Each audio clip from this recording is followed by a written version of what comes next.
अस्सलामुअलैकुम दोस्तों, welcome back to our channel find Urdu. Maniac.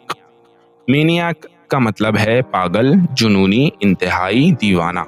Maniac का मतलब है बहुत ज्यादा जज्बाती या पागल शख्स जो किसी चीज का शिद्दत से दीवाना हो। ये लफ्ज अक्सर निगेटिव या मजाक के तौर पर यूज होता है।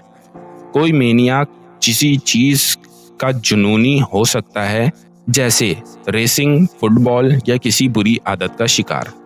ही drives like a maniac on the highway.